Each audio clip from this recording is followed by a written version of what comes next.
Hadirin yang berbahagia, agenda selanjutnya adalah penyampaian sambutan oleh pembina Yota Adi Widya Center, Bapak Angga Nugraha. Kepadanya kami persilakan.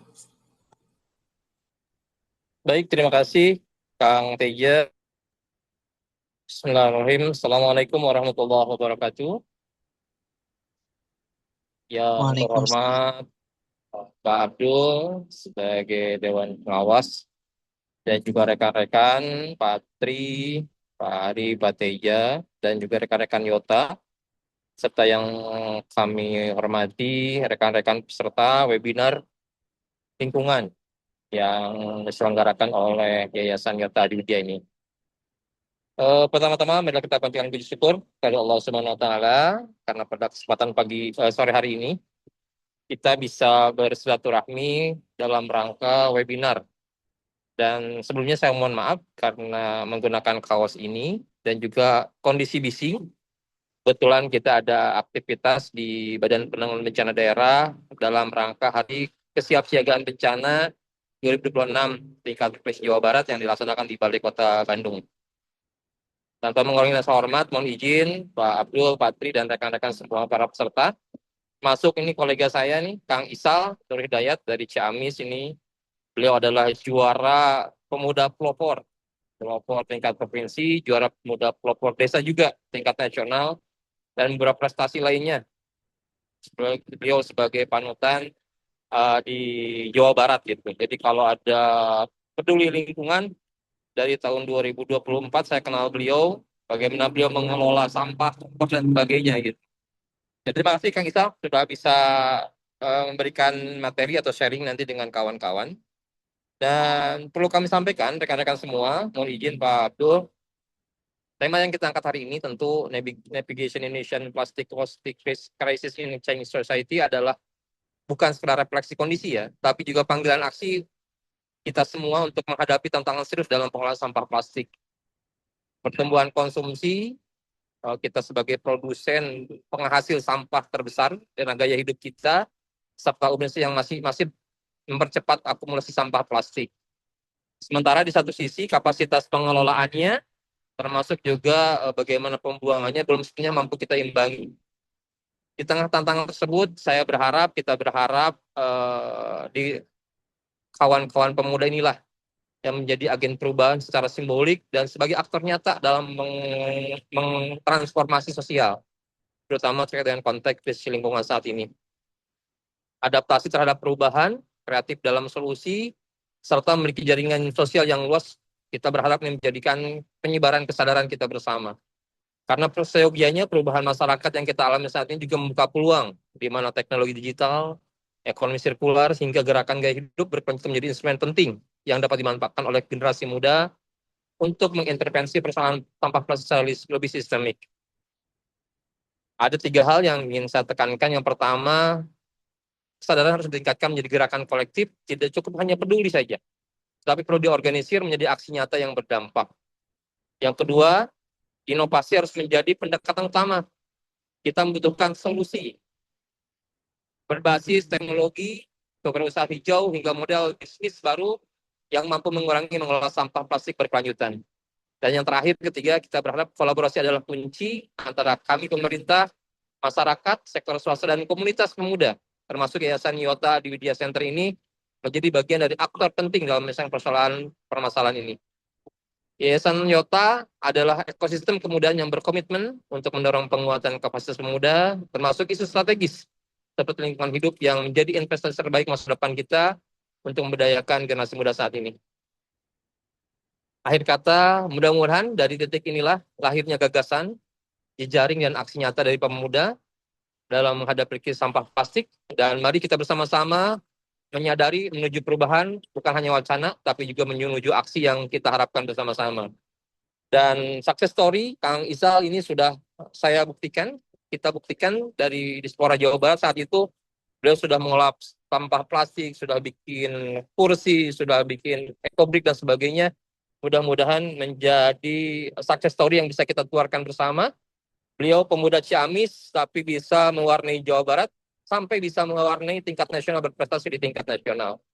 Mudah-mudahan kawan-kawan semua, ini adalah titik awal kita bersilaturahmi, kedepannya akan ada aksi nyata, dan alhamdulillah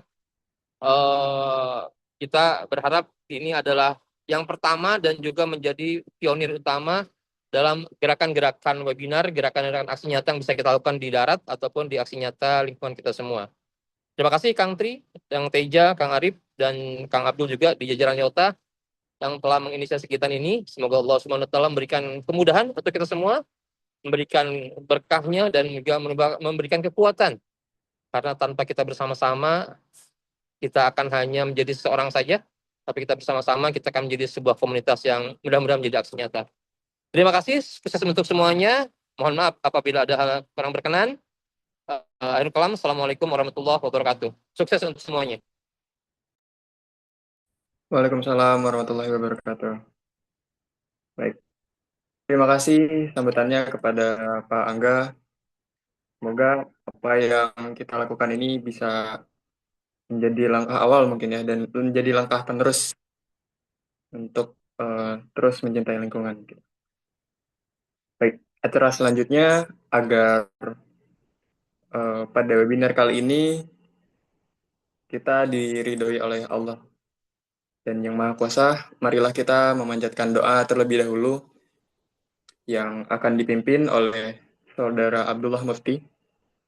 Waktu dan tempat kami silakan. Ya, Mari semoga cara kita dalam kegiatan webinar ini semoga lancar. Gahir, mari kita tunggukan sejenak, kita berdoa bersama-sama. Bismillahirrahmanirrahim. Allahumma hamdan syakirin, hamdan na'imin, hamdan ni'mah wa ifafi mazidah, ya Rabbana lakal hamdu kama yanbaghi li zalali wajhika li mu'adimi sultanik.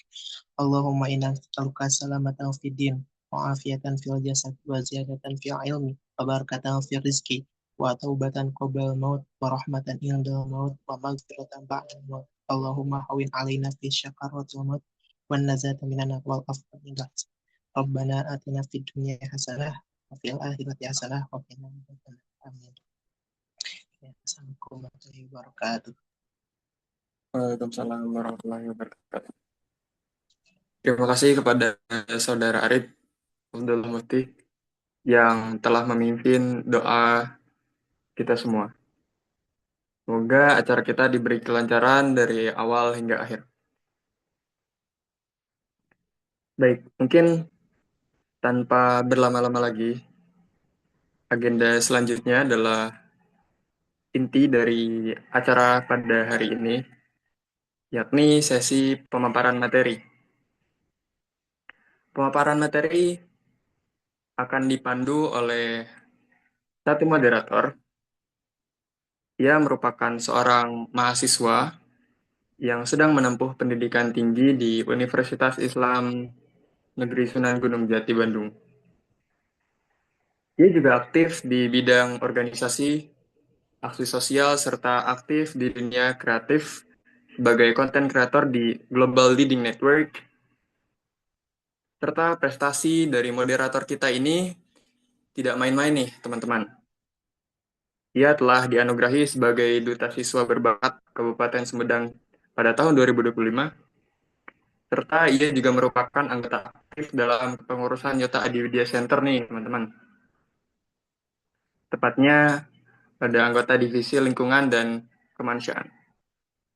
Nah, berbekal ilmu lingkungan yang dimilikinya, ia juga sempat berpengalaman sebagai relawan pada bencana banjir bandang dan longsor di Pulau Sumatera pada beberapa waktu lalu.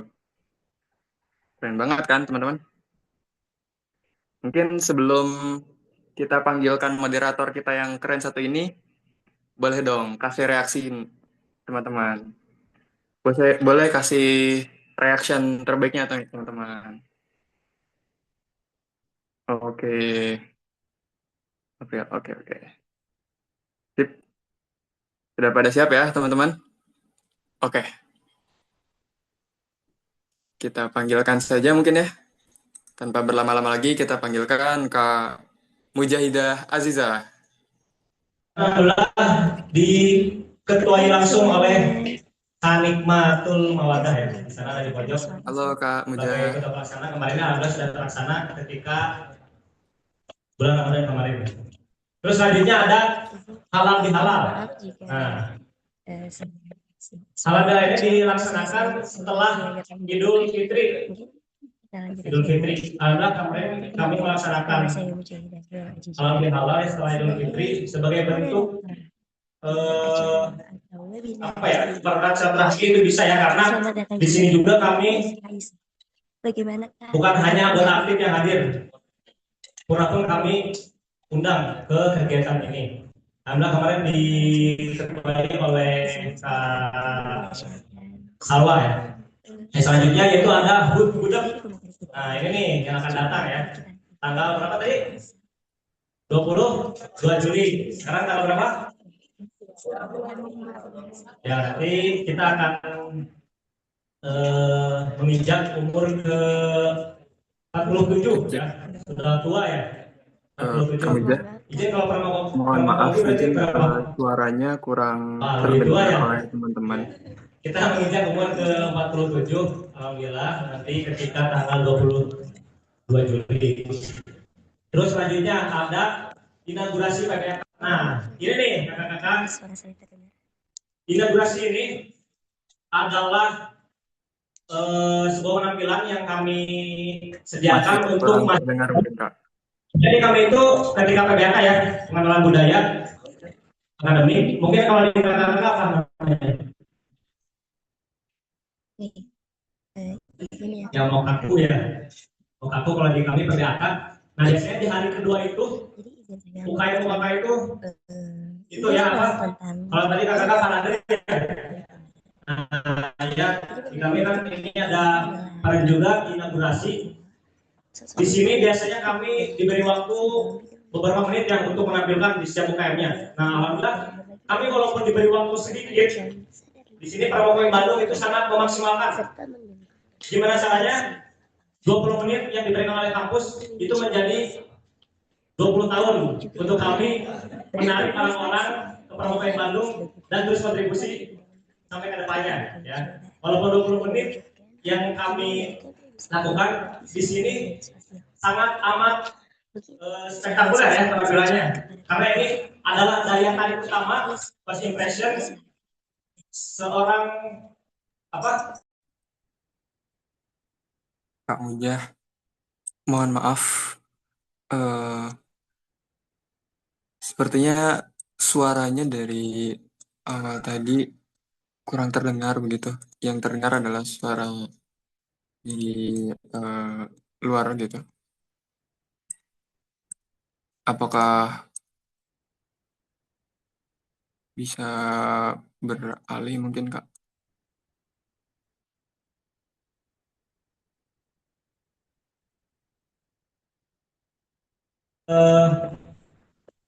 Kegiatan olahraga ya, seperti futsal, voli, terus kemarin ada Mobile Legend, Masih kurang terdengar Kak. terus ada apa lagi? Masih Badminton ya. Nah, kami ini ditandingkan antar angkatan. Di sini ada angkatan bungsu ya, angkatan 46. Ada juga angkatan 45. Terus juga ada angkatan 44. Selanjutnya ini ada angkatan 43 ini Kasasa. Nah, Mungkin ini harus dari dekat device kalian mungkin ada Kak. ini ya, Kalau yang dari kalian lihat Pak itu. headset Nah, di sini juga ada kami suaranya kurang anggota terdengar. itu ada 4 angkatan yang aktif. Terus lanjut ada pleno. Nah, ini sebentar lagi akan dilaksanakan ya. Ini sebagai bentuk laporan nanti pertanggung jawaban selama setengah periode kepengurusan kami. Terus lanjut ada wukuf. Apa coba wukuf kakak-kakak? Tentunya bukan wukuf di Eropa ya. Nah, ini wukuf ini singkatan ya.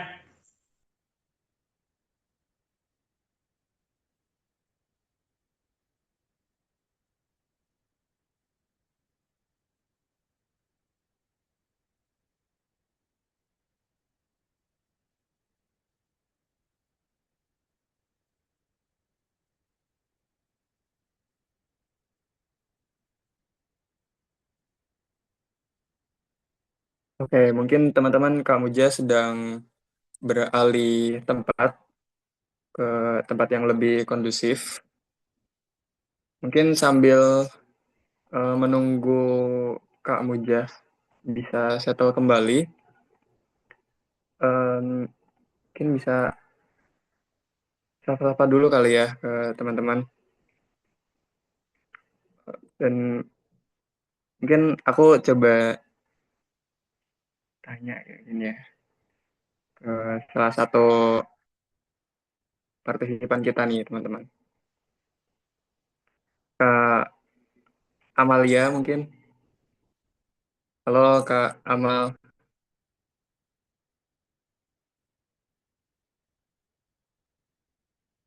Iya, halo. Mungkin Kak Amal apakah sudah pernah ikut program Yota nih sebelumnya?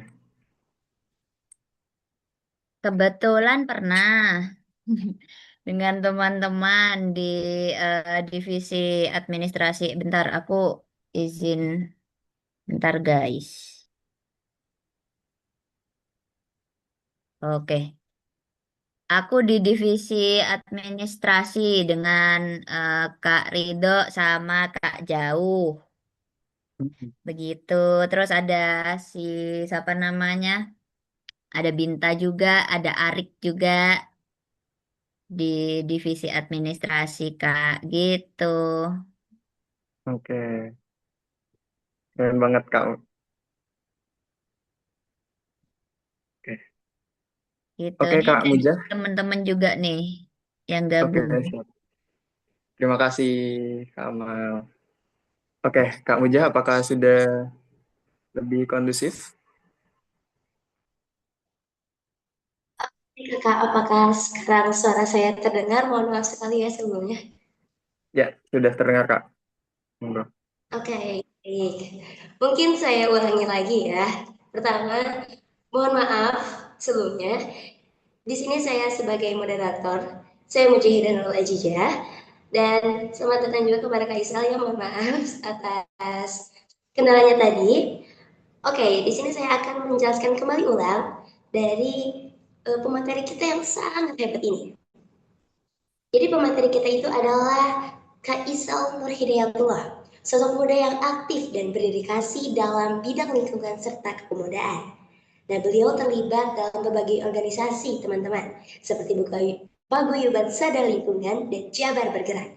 serta memiliki pengalaman langsung di lapangan melalui keterlibatannya di BPBD Ciamis. Selain itu juga beliau telah meraih berbagai prestasi, di antaranya sebagai pemuda pelopor di bidang lingkungan dan Duta Lingkungan Jawa Barat, yang menunjukkan komitmen dan kontribusinya terhadap isu lingkungan dan sosial. Nah, mungkin saya serahkan langsung kepada Kak Isal untuk menyampaikan materi. Terima kasih.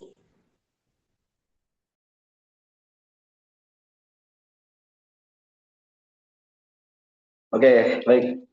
Bismillahirrahmanirrahim. Assalamualaikum warahmatullahi wabarakatuh. Waalaikumsalam warahmatullahi wabarakatuh, Kang Isal. Halo teman-teman, selamat sore semuanya. Selamat sore, Kak. Bagaimana kabarnya ini teman-teman semuanya? Alhamdulillah. Alhamdulillah. Baik, Kak. Alhamdulillah. Semoga teman sekalian. Oke, mohon izin saya ucapkan terima kasih kepada Teh Mujah ya, yang membersamai saya pada pemaparan materi ataupun apa ya istilahnya kita belajar bersama lah ya, bukan penyampaian materi mungkin. Kita coba belajar bersama apa yang menjadi pengalaman saya akan coba saya share. Begitupun nanti saya akan sangat terbuka dengan apapun yang menjadi insight dari teman-teman sekalian. Tidak lupa saya mengucapkan terima kasih dan juga mohon maaf suaranya terdengar, Kak? Jelas, Kak. Oke.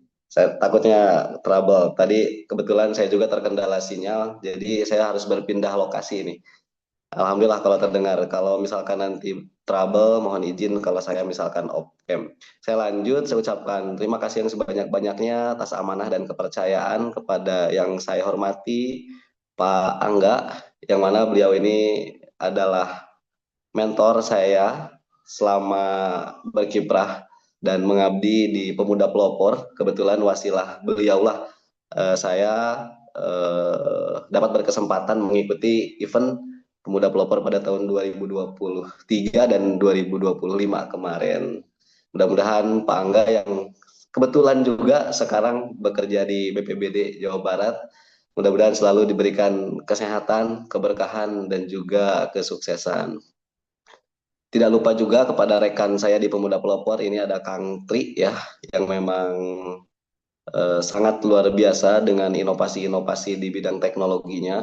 Sangat-sangat luar biasa. Saya sangat menunggu kedatangan Kang Tri nanti di Kabupaten Ciamis. Jadi mudah-mudahan next event kita tidak melalui online ya, melalui Zoom meeting. Jadi dengan greget yang sama, dengan tempat yang sama, saya kira suasananya juga akan berbeda dengan di Zoom. Kalau di Zoom saya akan sangat-sangat berusaha untuk menjaga teman-teman supaya tidak tidur, karena biasanya kalau di Zoom itu kalau tidak ngantuk ya apalagi ya gabut mungkin. Jadi saya coba akan bagaimanapun caranya supaya teman-teman peserta kita bisa sharing, kita bisa berbicara dua arah dengan pengalaman-pengalaman yang memang menjadi apa namanya bintang-bintang kehidupan kita semua.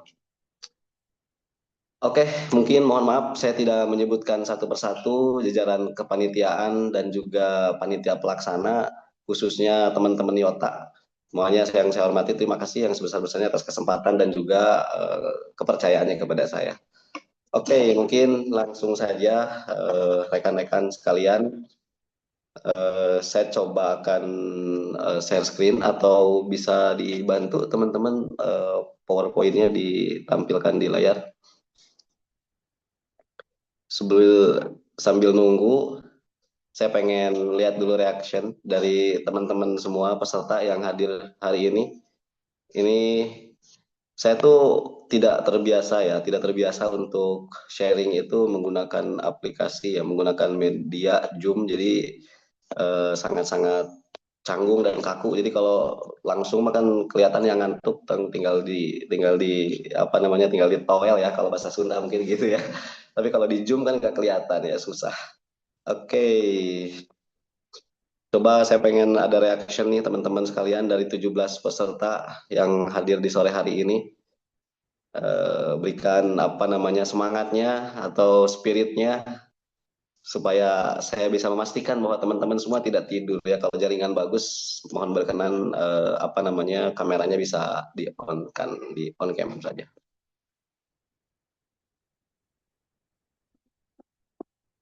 Oke, teman-teman mohon izin, mohon maaf ini kalau belum bisa ditampilkan, saya akan coba tampilkan layarnya, materinya dari sini.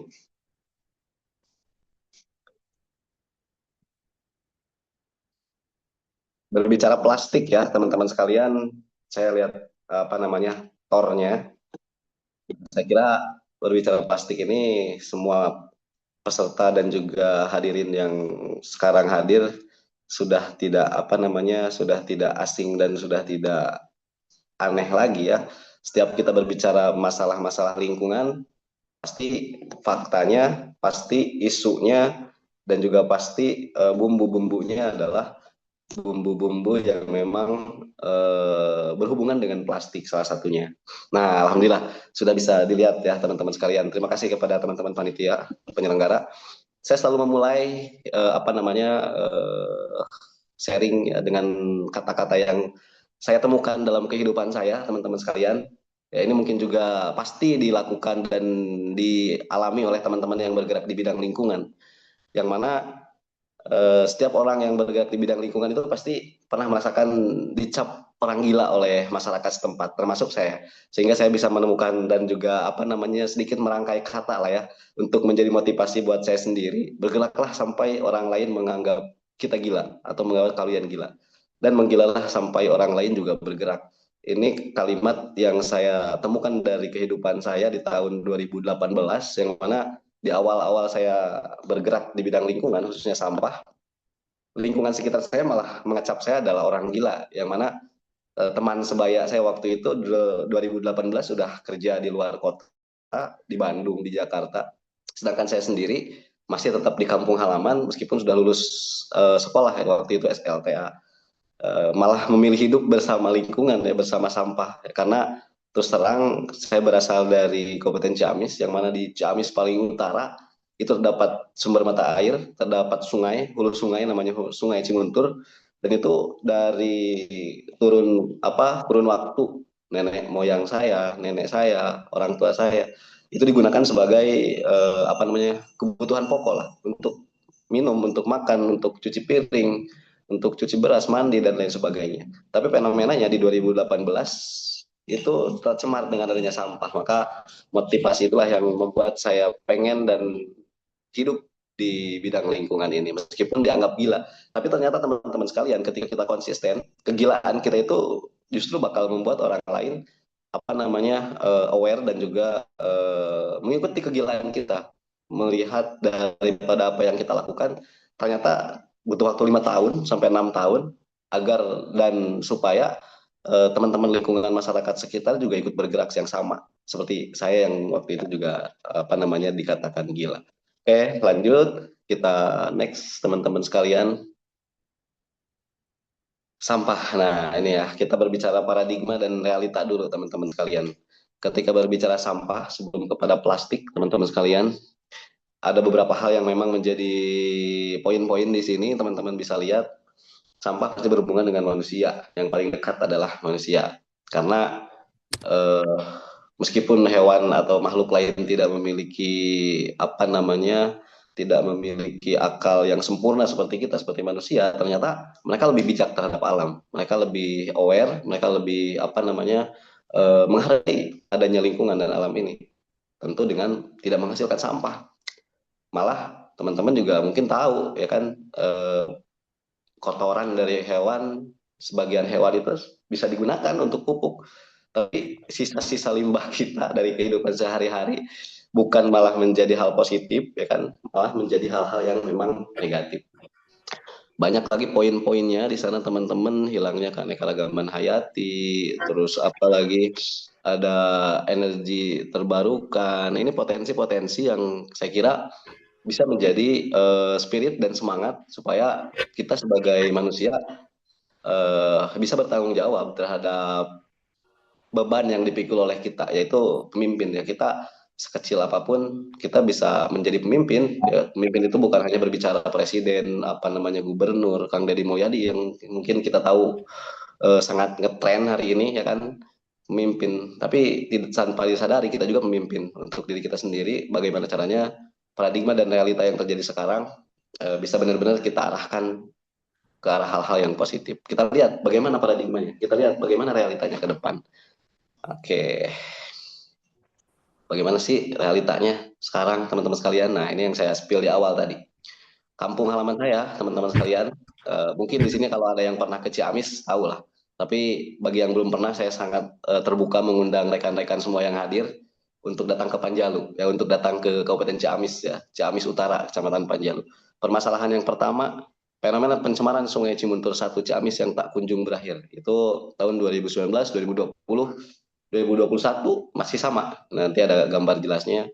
Di bawah juga ada danau di Panjalu di Ciamis itu ada sebuah potensi air danau bernama Situ Lengkong yang pada tahun 2021 di kemarau yang kurang lebih waktu itu 5 sampai 6 bulan sebagian kawasannya itu apa namanya kering seperti teman-teman bisa lihat itu kayak apa namanya seperti lapangan sepak bola dan memang benar oleh masyarakat juga dipakai main bola itu.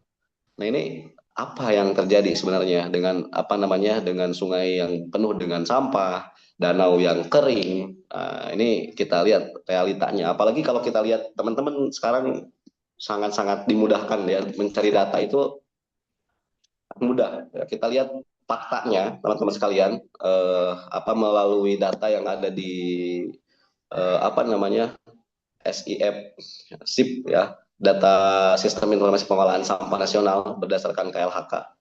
Plastik ini merupakan sumbangan sampah terbesar ya teman-teman sekalian. Kedua ya yang memang menjadi masalah bagi lingkungan kita.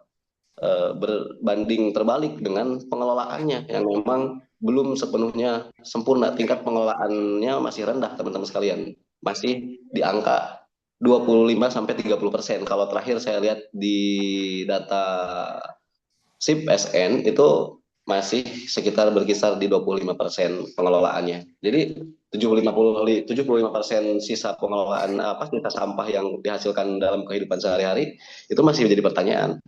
Sebenarnya kalau orang Bandung mungkin tidak menjadi pertanyaan ya.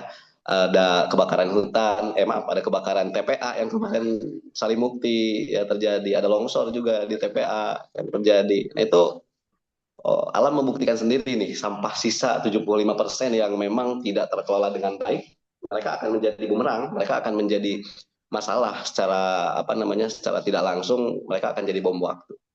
Oke, lanjut teman-teman sekalian, kita next di sini apa namanya, nah ini data dan gambar jelasnya, sampah-sampah yang memang menjadi limbah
Ya, teman-teman semua mungkin ada sedikit kendala dari Kamsal dari segi jaringannya.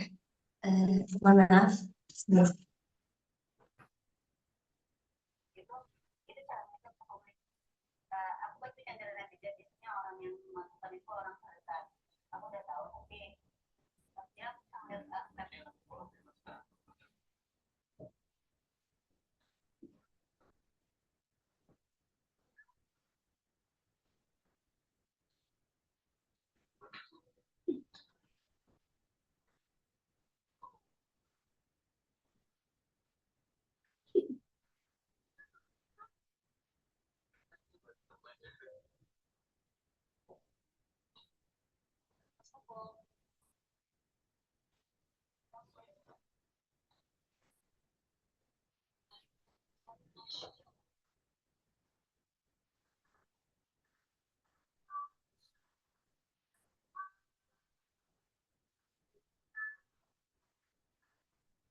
Oke teman-teman semua, sambil menunggu nih, bagi peserta yang sudah memiliki pertanyaan, bisa langsung dituliskan di kolom chatnya ya.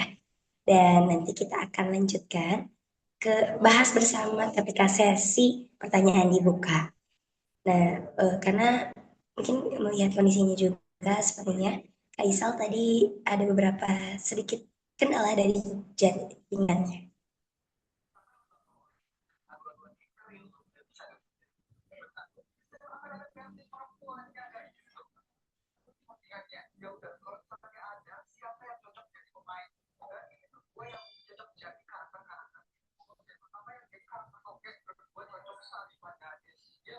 Mungkin teman-teman, di sini saya akan alihkan terlebih dahulu untuk ke MC-nya juga ya.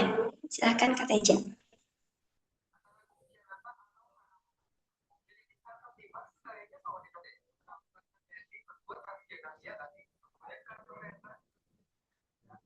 Oke, mungkin aku masih mau kasih informasi aja mungkin ya, teman-teman.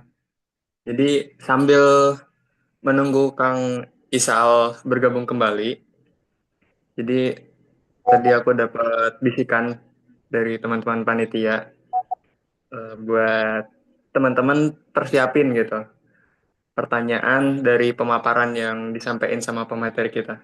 Oke, Nah, teman-teman, mohon izin. oh ya, oke, siap.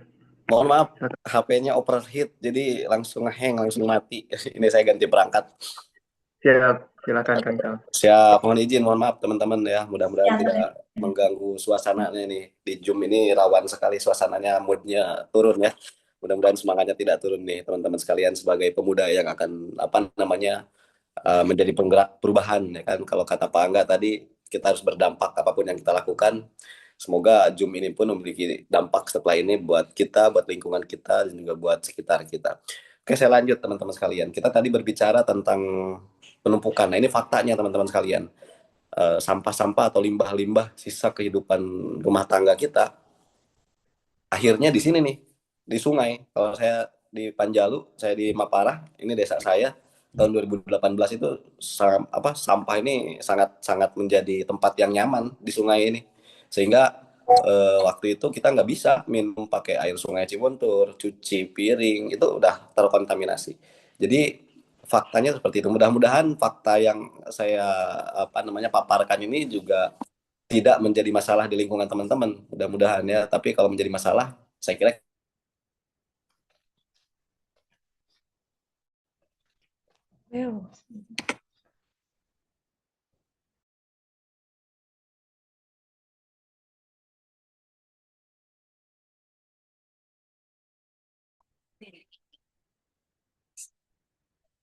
kita perlu memiliki perubahan yang memang menjadi perubahan besar bagi lingkungan kita. Tapi sangat banyak sekali yang salah konsepnya bahwa perubahan itu tidak dimulai dari hal yang kecil sehingga sehingga tidak konsisten.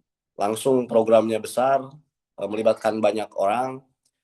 Contoh kecil hari sampah peringatan HPSN clean up di sungai ini, satu hari clean up tapi besoknya sampahnya udah banyak lagi karena masalah utamanya teman-teman sekalian kesadarannya tidak dibangun.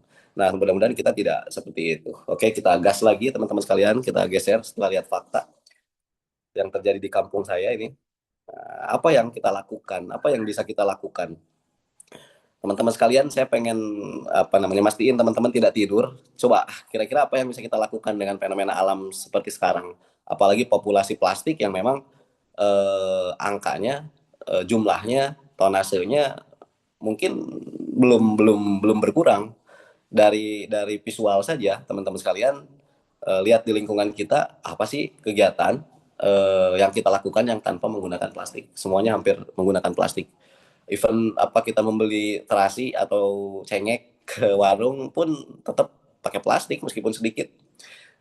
Jadi kira-kira teman-teman silahkan, apa yang bisa kita lakukan nih? Boleh dilempar itu jawabannya di chat ya, kolom chat. Oke, Kak Rizky menyediakan tong sampah ya, luar biasa.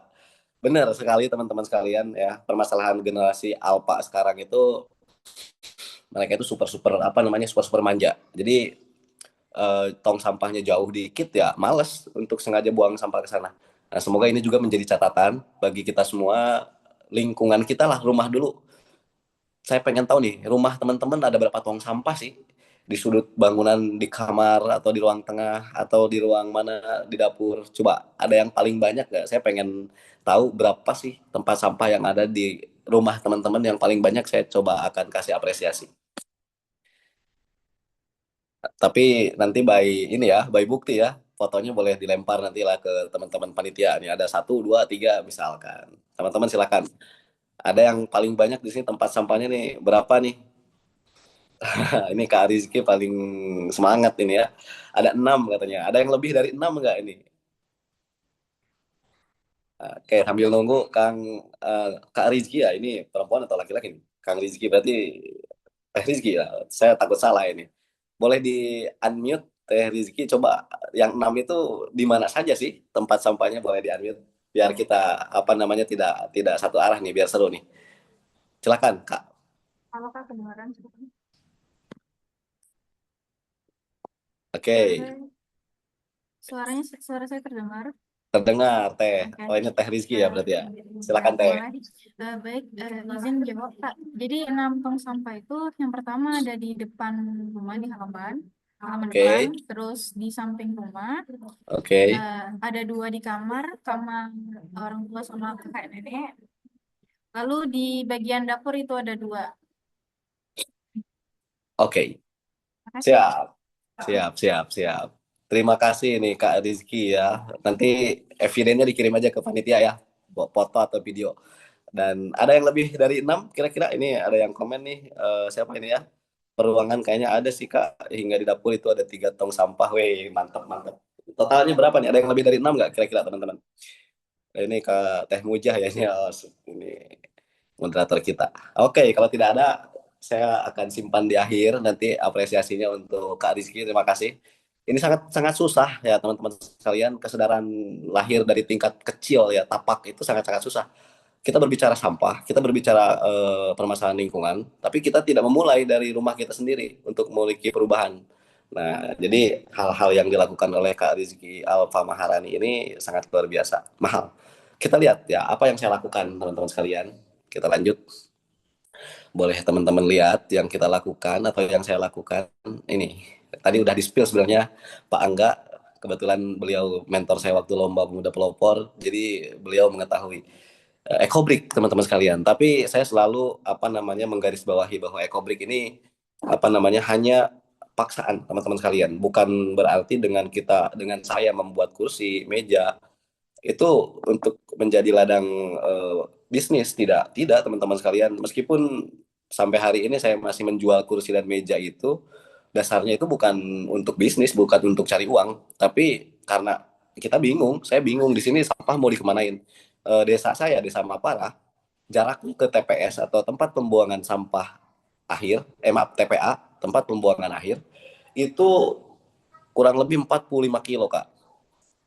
Kita habis bensin kalau kita harus buang ke TPS, sedangkan waktu 2018 kita belum memiliki di desa saya.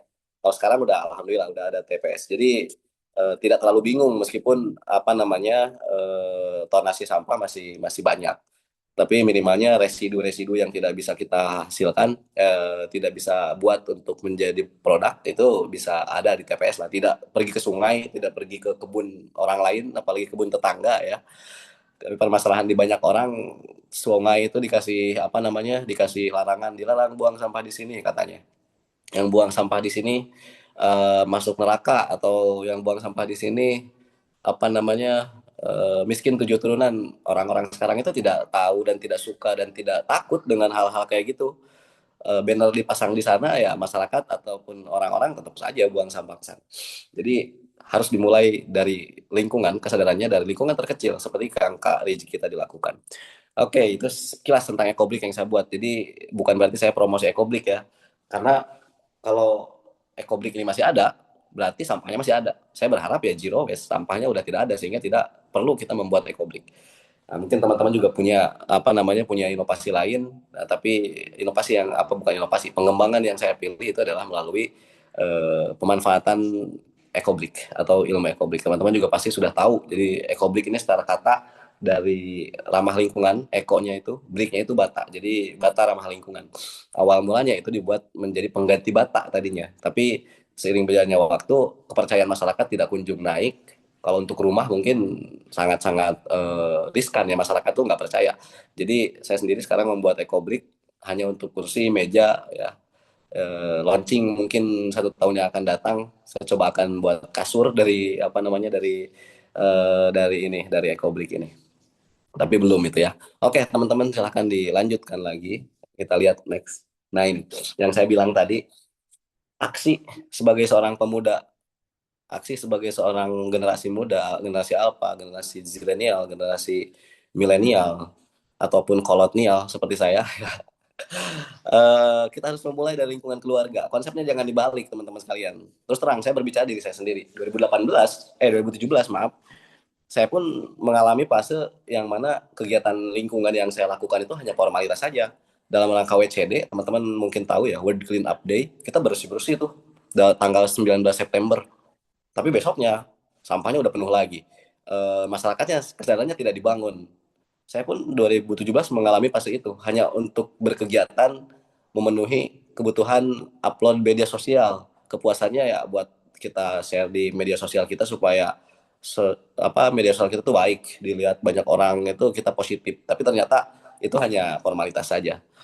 Saya juga mengalami itu. Saya baru lihat jawabannya di tahun 2021, di saat kita memperingati WCD yang keempat waktu itu, seremonial yang keempat, masyarakat tuh nggak kunjung datang, Kak.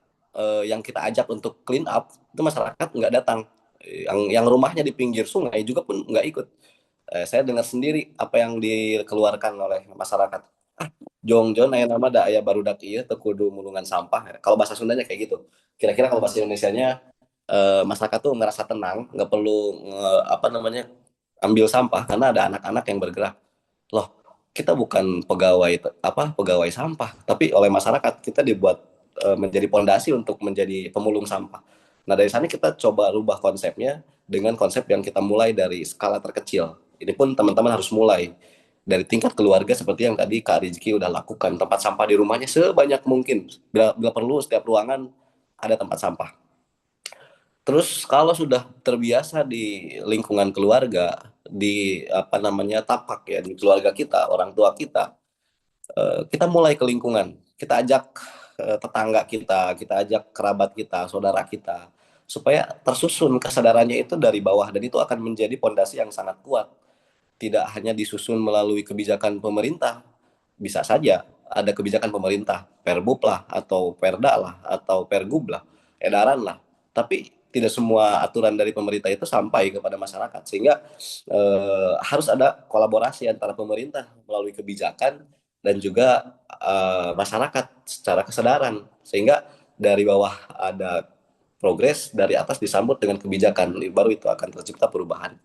Ketika sudah terbiasa di keluarga, di lingkungan, apa yang kita lakukan selanjutnya? Kita stepnya nambah lagi, jaringannya lebih luas lagi. Kita lihat keluarga, lingkungan, apa nih setelah keluarga dan lingkungan kira-kira. Kalau udah terbiasa mulai di keluarga, udah terbiasa mulai di lingkungan, teman-teman boleh di next, kita coba.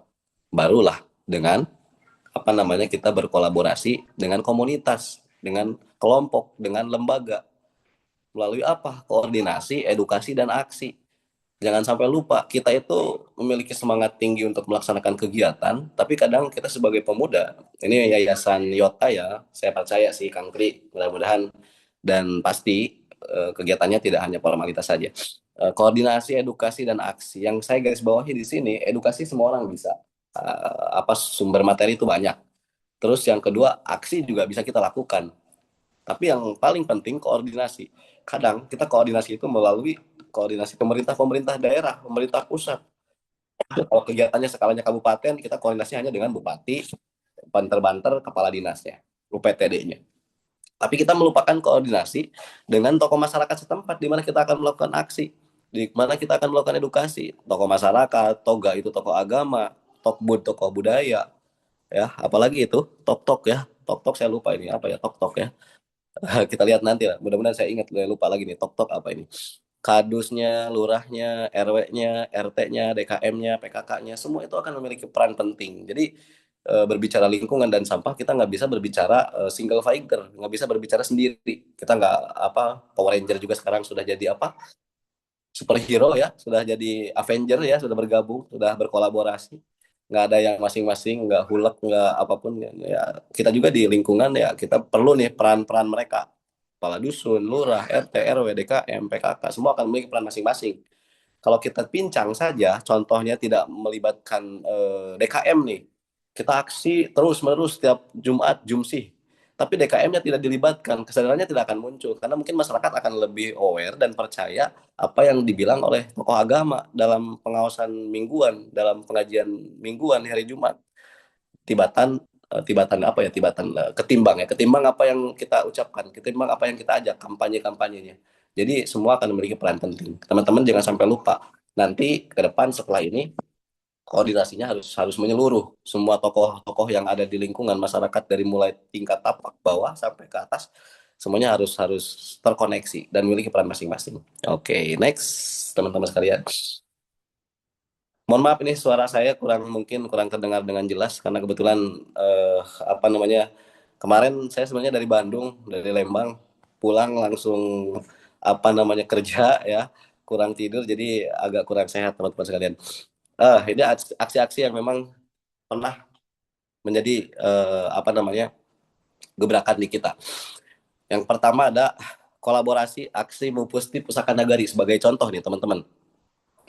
Ketika kita ingin melibatkan apa menghasilkan perubahan dari aksi yang kita lakukan, kita harus melibatkan banyak orang, stakeholder tadi. Ya, kalau berbicara stakeholder kan ada 5. Ada pemerintah, masyarakat, akademisi, dunia usaha, dan juga media.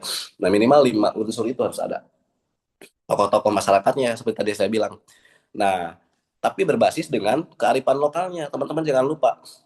Teman-teman misalkan clean up di suatu tempat.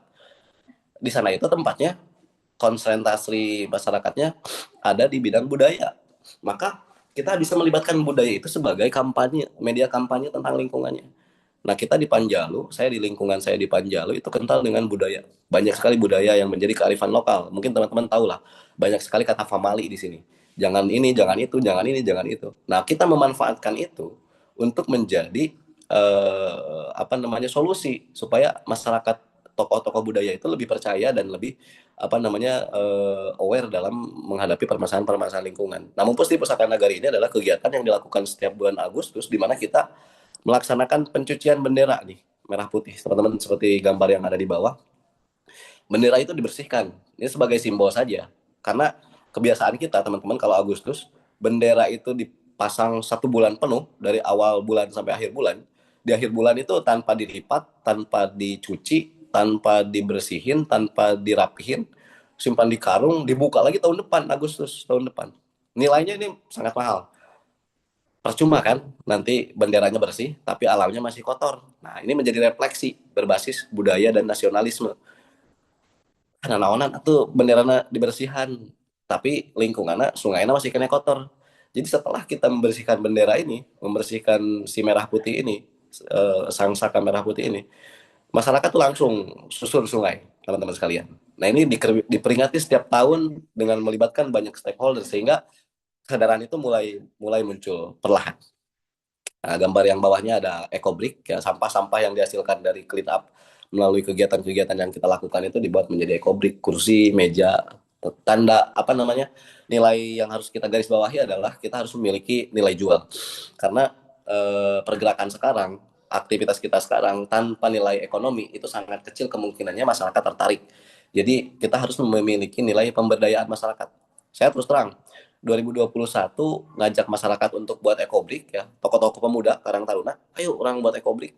Nanti kita bisa jual kursi, bisa jual meja. Itu nggak ada yang datang sama sekali teman-teman. Karena mereka belum tahu ternyata si sampah ini bisa jadi ekonomi, bisa jadi uang. Suatu waktu saya launching apa namanya dalam hari bulan imunisasi anak nasional BIAN bekerja sama dengan Posyandu, itu kursi yang dipakai untuk kegiatan BIAN semuanya kursi ekobrik. Nah, di akhir kegiatan si kapusnya ini, kepala puskesmasnya nawar lah, ini kursi dibuat dari sampah, dijual nggak? Saya tembak aja, jual Pak, 300.000. Transaksinya itu di depan teman-teman Karang Taruna yang saya ajak sebelumnya, mereka itu sedang ngechat di apa namanya di madrasah itu, di pesantren itu. Percaya atau tidak percaya teman-teman, malamnya Ba'da Maghrib itu semua pemuda datang. Karena mereka sudah mengenal dan mendengar sendiri bahwa kursi yang kita buat ada nilai jualnya 300.000. Wah lumayan. Mereka bilang, apa namanya maaf, eh baiklah tadi bere nanawan yang penting orang mak ya kopi jeng rokok we. Nah bahasa Sundanya kayak gitu mereka bilang. Saya tidak rubah kata-katanya. Intinya yang penting ada kopi, ada rokok. Mereka mau berpartisipasi dalam membuat ekobrik ini. Kuncinya adalah pemberdayaan dan kesadaran. Jadi ketika kesadaran dan pemberdayaannya sudah ada, dua-duanya sudah terkoneksi, apalagi dipercaya oleh masyarakat luas, oleh pemerintah juga ada kebijakan, itu akan menjadi apa namanya multi efek dari apa yang kita lakukan. Oke, kita lihat kebijakan. Sekarang kita ke kebijakan. Teman-teman boleh di next. Nah, barulah kebijakan, teman-teman sekalian. Saya di Ciamis tidak bisa bergerak sendiri, ya. Komunitas, personal ataupun lembaga kita nggak bisa berbuat dan bekerja sendiri. Perlu adanya peran penting dari stakeholder ya, salah satunya pemerintah. Teman-teman sekalian, kalau kita lihat di Kabupaten Ciamis tahun 2018 itu kita belum memiliki aturan hukum yang mengatur tentang sampah plastik. Makanya kita memiliki apa inovasi melaksanakan aksi dalam rangka Hari Lingkungan Hidup tahun 2021 di tanggal 5 Juni. Kita melakukan audiensi kepada pemerintah daerah melalui Bupati dan juga Dinas Lingkungan Hidup DPR KPLH untuk merumuskan aturan atau kebijakan tentang sampah plastik. Kita pengennya pelarangan penggunaan sampah plastik atau kantong plastik. Tapi waktu itu dari pemerintah daerah belum siap karena di lapangan faktanya pengguna plastik ini masih banyak. Maka Perbup nomor 27 tahun 2021 yang kita inisiasi ini bukan dan belum pelarangan, masih pengurangan penggunaan kantong plastik. Jadi di Alfamart, di tradisional market itu dikurangin lah. Ada batasan-batasan dalam satu hari itu berapa yang boleh dikeluarkan, berapa yang memang apa yang memang tidak boleh dikeluarkan seperti Alfamart. Alhamdulillah semua sudah apa namanya ganti dengan wadah yang ramah lingkungan meskipun harus beli. Ya, kita menjadi permasalahan juga nih masyarakat ini beli ya mahal katanya. Ini juga kita coba cari subsidi untuk pengadaan wadah yang memang ramah lingkungan ini. Yang jelas kebijakan ini akan berdampak kalau disambut oleh kesadaran. Ketika kebijakan ada, perbubnya ada sebelum menjadi perda misalkan ada perbub, tapi kesadarannya di masyarakat tidak ada, itu akan sia-sia kebijakan itu, nggak bakal apa namanya nggak bakal menghasilkan apapun. Makanya harus dimulai dari kesadaran dan juga baru ada kebijakan. Nah, karena kita dengan pemerintah, dengan stakeholder lain nggak bisa berjalan bersama. Komitmen-komitmen yang kita buat ini harus berdasarkan berbasis kesadaran. 5 tahun ini sekarang 2026 mudah-mudahan kita bisa goal untuk ada pelarangan, ada peraturan baru yang isinya adalah pelarangan, bukan lagi pengurangan. Tapi kita masih kajian, masih evaluasi sejauh mana perbu pengurangan ini benar-benar dipakai dan direalisasikan di lingkungan, di masyarakat. Oke, next. Kita akan lebih dekat dengan hadiahnya. Oh, belum ya. Kak Rizky, sabar ya, nanti hadiahnya saya spill nih di slide. Ini pepatah Karuhun, teman-teman. Tadi saya bilang berbasis budaya itu juga harus kita angkat. Nih Kak Rizky udah ketawa-ketawa nih ya. Sabar Kak Rizky ya. Mungkin di teman-teman, ini teman-teman kira-kira saya boleh tanya nih, daerahnya dari mana saja sih? ada yang dari luar Jawa Barat kah? Atau semuanya Jawa Barat? Coba boleh di-spill domisili teman-teman ini dari mana sih? Saya pengen tahu nih. Saya seharusnya tahu sebelum mulai, biar saya tahu teman-teman latar belakangnya. Tapi mohon maaf, saya keterbatasan. Wih, Kak Rizky ternyata Bangka Belitung ya. Bangka Belitung luar biasa. Untung saya tidak pakai bahasa Sunda nih. Kalau pakai bahasa Sunda mungkin ngahulang ya. You know ngahulang. Yogyakarta luar biasa. Yogyakarta ini tempat yang memang menjadi pilot project lah bagi saya juga. Lumayan kesadaran di sana berbasis kearifan lokalnya udah sangat-sangat luar biasa. Tinggal dimaksimalkan. Ada lagi nih di luar Yogyakarta, Kang Teja tadi ya. Kak Rizky Bangka Belitung. Ini dari mana nih kira-kira teman-teman? Ada lagi kah? Atau masih pada tidur nyenyak ini? Kalau tidak ada, nanti teman-teman boleh disusul ya. Di Jawa Barat, kita mengenal papatah karuhun, Sunda, nih, khususnya di Panjalu. Gunung Kayan, Gawir Awian, Cinyu Sempalan Kebonan, Pasir Tarunan, Datar Sawahan, Lebak Cayan, Legok, Balongan, Situ Pura Saraeun, Lembur Urusen, Walungan Rawaten, Basisir Jagal. Ini adalah apa namanya? Papatah itu amanah lah, pesan yang disampaikan oleh nenek moyang kita. Karuhun itu nenek moyang, orang yang sudah hidup lama, peradabannya sudah sebelum kita. Gunung Kayan, kita ulas satu persatu. Gunung Kayan, Kai itu kayu. Artinya gunung harus tetap ada pohon-pohonnya, pohon endemiknya. Gawir, awian, gawir itu tebing, awi itu bambu ya. Si tebing-tebing harus masih banyak bambunya. Cinyusu itu sumber mata air, Rumaten itu jagalan. Sempalan kebonan, pasir talunan, datar sawahan, datar, ya, dataran rendah itu sawahan, sawah. Lebak itu daerah yang di bawah, Caian itu cai itu air. Artinya daerah yang di bawah itu harus ada airnya. Yang sama pun di Legok itu harus ada balongnya atau kolamnya. Nah ini sangat penting teman-teman sekalian. Ketika kata-kata ini disampaikan lagi di masyarakat, karena ini adalah percayaan masyarakat, itu masyarakat lebih gampang menerima ketimbang kita berbicara zero waste ya, nol plastik, nol sampah plastik misalkan, nol sampah, atau berbicara dengan bahasa-bahasa yang tren. Artinya kita harus bisa memilah. Kalau market kita masyarakat secara umum, berarti kita harus berbasis kearifan lokal. Tapi kalau market kita pelajar, akademisi, kita berbicara dengan kata-kata yang elegan, yang trendy, yang memang mudah dimengerti, dipahami. Nah, ini juga yang menjadi dasar kenapa kita di Panjalu masih sangat-sangat menjaga akan konservasi dan juga populasi sampah. Apa ya hasilnya? Nih, hasilnya adalah ini. Teman-teman boleh next. Setelah kita susah payah dengan kegiatan-kegiatan, ya hasilnya ini nih teman-teman sekalian. Saya sejauh ini menjual ini dapat menghidupi kuliah ya. Insya Allah mudah-mudahan bulan depan saya beres apa namanya perguruan tinggi. Itu berdasarkan ini nih sampah yang saya buat untuk Ecobrik, sampah yang saya manfaatkan untuk pembuatan kursi dan meja. Saya jual bersama teman-teman di paguyuban, bersama teman-teman di organisasi. Satu paketnya itu 4 kursi 1 meja. 4 kursi 1 mejanya itu saya jual 1,5 juta teman-teman sekalian. Dan itu lumayan. Kita bisa MOU dengan dinas-dinas terkait, dengan sekolah, supaya juga mereka mengkampanyekan melalui media-media yang mereka punya, entah itu di pusat publik ya, di tempat-tempat publik, atau di sekolah tempat edukasi. Ini kan cocok, di sekolah ada kursinya dari Ecobrik, dari sampah, kan ini edukatif, cocok lah edukasinya dapat secara langsung, bukan hanya apa namanya kata-kata saja. Begitupun dengan pemerintah. Nah ini sampahnya dijual Ecobrik, dapat pemberdayaan, bisa teman-teman bisa ada yang kebeli inilah HP itulah. Motor belum nih, sejauh ini belum ada yang beli motor nih dari Ecobrik ya, tim kita. Tapi efeknya bukan hanya ini. Ketika kita akan konsisten dengan apa namanya dengan pengelolaan sampah, efeknya itu domino teman-teman sekalian. Bukan hanya pemberdayaan, tapi next. Ini berhubungan dengan hadiahnya nih, Teh Rizky. Oh belum Teh Rizky, hadiahnya belum ya, pecinya belum nih, saya lupa. Ini produk kita, sekaligus saya promosi. Kalau teman-teman mau beli, ya produk kita di sini di Paguyuban ada kursi meja, ada peci yang merupakan pemanfaatkan dari limbah bambu. Ecobrik ini dari sampah plastik, dari limbah plastik dan juga kain. Sekarang limbah tekstil pun menjadi masalah, banyak sekali apa namanya limbah-limbah tekstil dari pengrajin pembuat baju, ya kan?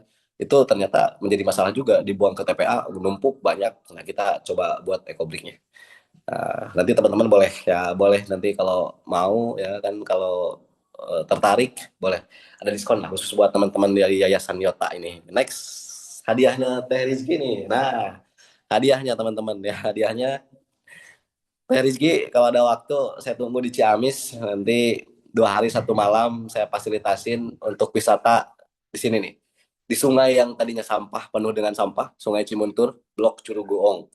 Sekarang udah jadi wisata yang memang menjadi kunjungan masyarakat untuk bermain, untuk healing, untuk apa namanya, sekedar meninggalkan masalah-masalah kampus, masalah-masalah pekerjaan, kepenatan.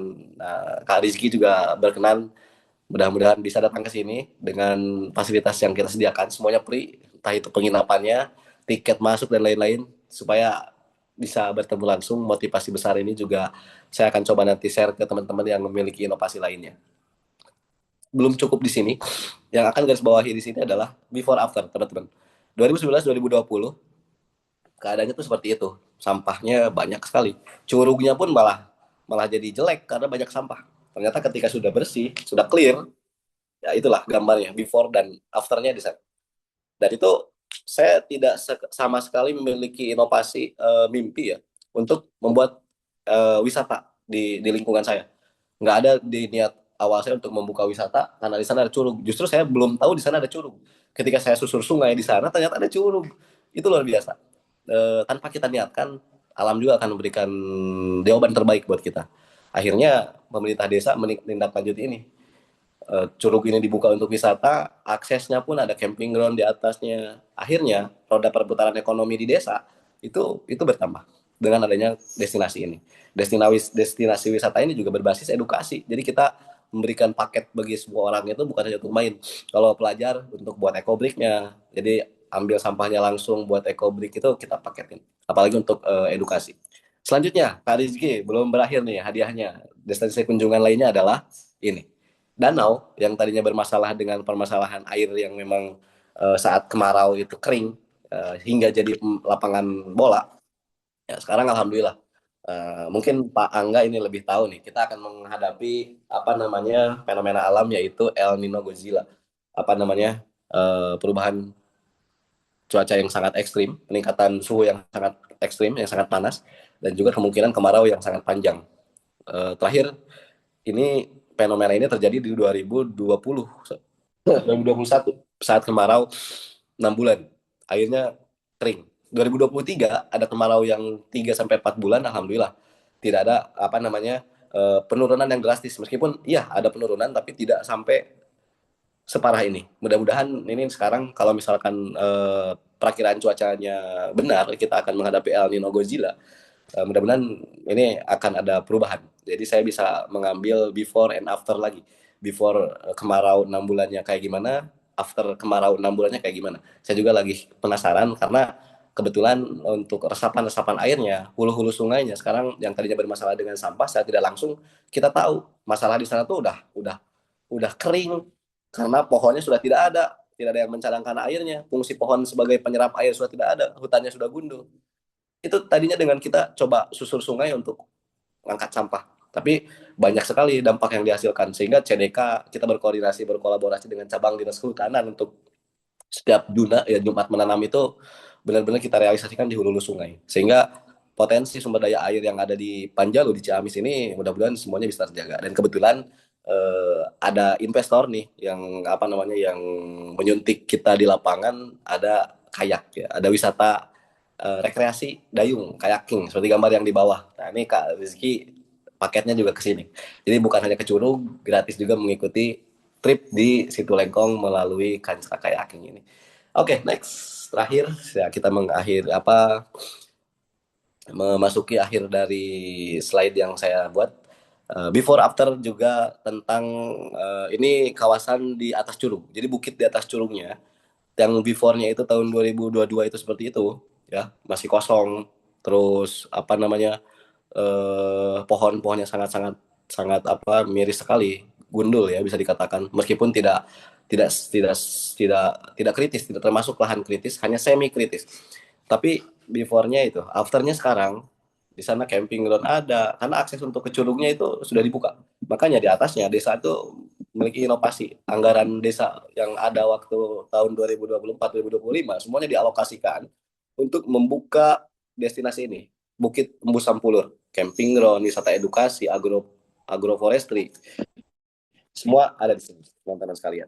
Jadi Kak Rizky, saya tunggu ya kedatangannya nanti ke Panjalu, ke Ciamis Utara untuk membuktikan ya kalau zaman sekarang itu kan tidak sangat tren, tidak sangat zamannya kalau kita hanya berbicara, tapi harus dengan bukti. Nah, Kak Rizky memiliki voucher untuk membuktikan nih, datang sendiri ke lingkungan saya, apakah ini benar atau tidak ya. Takutnya ini AI ya, kalau zaman sekarang kan banyak AI ya, teman-teman AI ini mah katanya gitu. Ya, jadi Kak Rizky dengan senang hati ditunggu. Next, bonus bagi saya adalah ini dia. Pemberdayaan masyarakat, kita bisa memiliki destinasi wisata, kita bisa memiliki pemberdayaannya, ada guide ya, pemandu wisata yang memang bersertifikasi. Kita kemarin ada sertifikasi BNSP, guide-nya udah bersertifikasi, ada 3 orang yang memang menjadi guide lokal di sini, di Curug dan juga di Situ Lengkong. Itu udah nilai pemberdayaan atau dampak domino dari apa yang kita lakukan, dari apa yang kita laksanakan. Jadi bukan hanya sampahnya bersih, tapi ternyata ya ini nih dampaknya. Wisatanya terbuka, ekonominya berjalan, roda perputarannya juga ikut terangkat. Kira-kira teman-teman boleh di-spill nih, ada nggak sih permasalahan yang sama di daerah teman-teman, yang mana sungainya penuh dengan sampah atau yang mana danaunya juga kering ketika kemarau? Kira-kira boleh di-spill lah, jangan malu-malu di sini. Biar saya nanti bisa main ke sana. Maksudnya saya suka tempat-tempat yang memang tidak dianggap apa-apa, ternyata itu mutiara terpendam. Kalau teman-teman di timur itu mutiara hitam. Nah, kita di alam punya mutiara terpendam yang memang fenomenanya bagus tapi rusak karena sampah. Nah, kira-kira teman-teman boleh di-spill ya yang memiliki permasalahan yang sama, silahkan di chat obrolan. Ada nih Kak sungai ini, ada Kak nih danau ini nih, atau saya berada di sini permasalahannya sama seperti di sana. Boleh, nanti saya boleh main ke sana sekaligus healing ya, sekaligus saya bertatap muka dengan rekan-rekan semua. Silakan teman-teman sambil jalan. Wih, Kak Rizky di Bangka masih bagus ya. Alhamdulillah. Semoga Kak Rizky ini sebagai pemudi di sana memikul beban yang sangat berat, menjaganya. Jangan lupa, kita jangan terlena meskipun masih bagus, kadang kita lupa menjaganya. Seperti kita halnya menanam pohon, kita lupa merawatnya. Nah, kadang seperti itu, Kak. Silakan, Kak. Saya percaya sih, pemuda ini luar biasa lah ya. Pemuda-pemudi yang masuk di Yota pasti bergerak juga. Dengan pergerakan itu akan memiliki dampak. Oke, kalau ada nanti teman-teman boleh di-spill lagi ya. Next, terakhir nih, saya udah bilang terakhir tapi belum. Nah, ini bonusnya bagi saya, teman-teman sekalian. Yang tadi saya ucapkan terima kasih Pak Angga sebagai mentor saya. Saya tidak pernah menyangka bahwa hidup saya bakal bertemu dengan orang banyak di Nusantara ini, di bersilaturahmi ke Sulawesi, ke Sumatera itu dengan sampah. Edukasi aksi yang saya lakukan, yang kita lakukan di Ciamis, dengan adanya bimbingan dari pemerintah, kolaborasi langsung dengan pemerintah, Pak Angga di sini yang dulu di Dispora Jabar sekarang di BPBD. Ini korelasinya sebenarnya kalau dari Dispora ke BPBD itu hampir tidak akan lepas dari topik sampah. Karena beberapa kali faktanya banjir di perkotaan itu salah satu penyebab utamanya ya bisa jadi sampah juga. Ya, pendangkalan terus sampahnya banyak, Bojong Soang banjir misalnya. Nah, ini Pak Angga ini sangat luar biasa. Beliau mengabdikan diri di Dispora, lalu sekarang ke BPBD, korelasinya masih sama, masih tentang kepedulian terhadap lingkungan, dan itu spirit yang sama. Bonus bagi saya ya kita akan memiliki hasil dari apa yang kita lakukan. Percayalah teman-teman, ketika kita konsisten, ketika kita sungguh-sungguh dalam apapun yang kita lakukan, semua akan memiliki hasil, semua akan memiliki jalan keluar dan solusi. 2022 saya terhenti kuliah karena ekonomi waktu itu. Saya menyelesaikan kuliah besok di bulan depan, itu juga salah satunya dampak dari saya aktif di organisasi berbasis lingkungan. Jadi saya yakin teman-teman pun banyak yang lebih dari saya. Insight-nya saya tunggu setelah ini. Kalau masih ada waktu kita akan sharing 2 arah. Mungkin saya akan memberikan kesempatan yang sebesar-besarnya kepada teman-teman untuk Jika ada pertanyaan silakan, dan jika ada sharing dari teman-teman yang memang menjadi inovasi teman-teman, saya juga persilahkan supaya kita juga apa namanya berjalan linear, berjalan seiringan, berirama yang sama di dalam konsentrasi lingkungan ini. Terakhir dari saya, kalau tidak sekarang ya kapan lagi teman-teman sekalian, karena faktanya permasalahan sampah ini sudah menjadi noda bagi negara kita di Indonesia. Permasalahan plastik umumnya, kalau bukan kita, ini pemuda-pemuda, pemudi-pemudi, siapa lagi? Jadi tidak ada waktu untuk kita berpikir dua kali. Ketika kita dan teman-teman sudah memilih masuk di Yayasan Yota, tidak ada kata lain selain kita harus memberikan dampak. Mungkin itu teman-teman yang bisa saya sampaikan. Setelah ini saya akan kembalikan semuanya waktu dan tempat ke teman-teman dari panitia penyelenggara, ke Teh Mujah sebagai moderator yang mendampingi saya. Oke, terima kasih teman-teman. Salam lestari.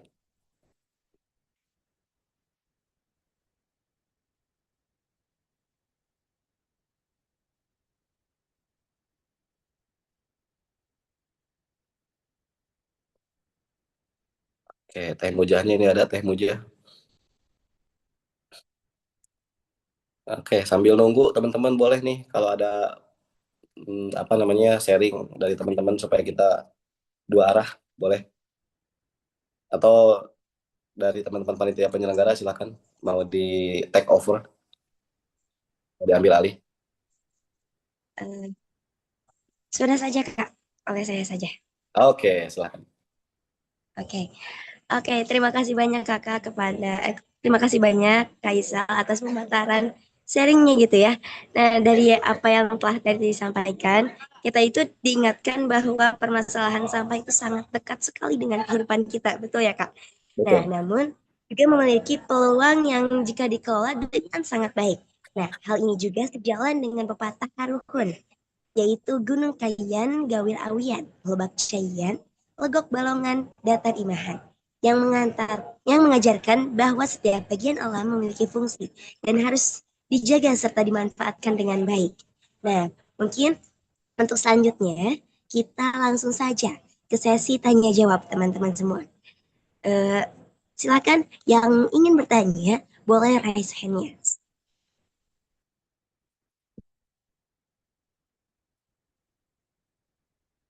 Saya kira teman-teman kalaupun tidak memberikan pertanyaan, saya berharap ada insight ya yang berbeda nih. Bangka Belitung tadi masih terjaga, saya pengen tertarik kenapa nih, alasannya kenapa? Yang bisa menjaganya siapa? Dasar yang paling kuatnya pergerakan siapa? Apakah pemerintahnya, atau tokoh masyarakatnya, atau pemudanya?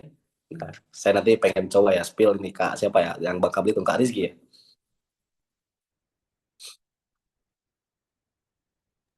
Mohon berkenan mudah-mudahan.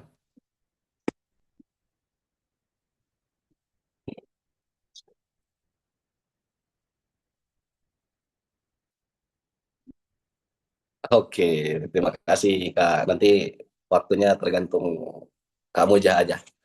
Kalau udah dipersilahkan, boleh Kak share ya secara langsung supaya ini menjadi insight bagi saya juga di Ciamis, di Jawa Barat. Boleh sekali Kak, silakan.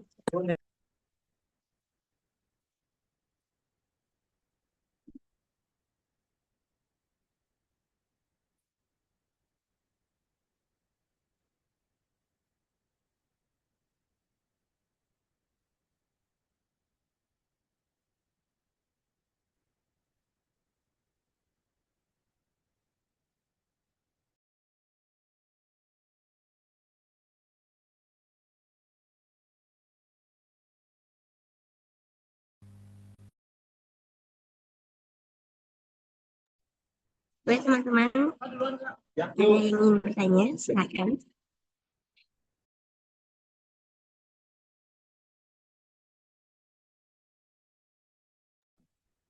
Atau sambil nunggu mungkin Kak boleh di-spill dulu nih Kak, ini Kak Rizky ya kayaknya sudah siap nih dengan insight-nya ini buat kita semua. Boleh sekali, boleh sekali. Silakan Kak Rizky, boleh spill apa yang ada di Bangka Belitung itu. Terdengar nggak suara saya, Kak? Terdengar Kak? Jadi Kak, izin jelasin dikit terkait Bangka Belitung ya. Di sini alhamdulillah untuk dari segi pariwisatanya itu masih sangat baik sekali. Di Bangka Belitung ini terkenal dengan pantai-pantainya yang masih asri Kak.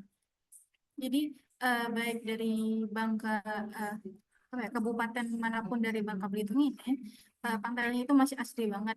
Itu kenapa? Karena mulai dari pemerintahannya sendiri hingga Pokdarwis ya, kalau kita nyebutnya di desa itu Pokdarwis, kelompok sadar wisata itu masih menjaga kelestarian alamnya gitu Kak.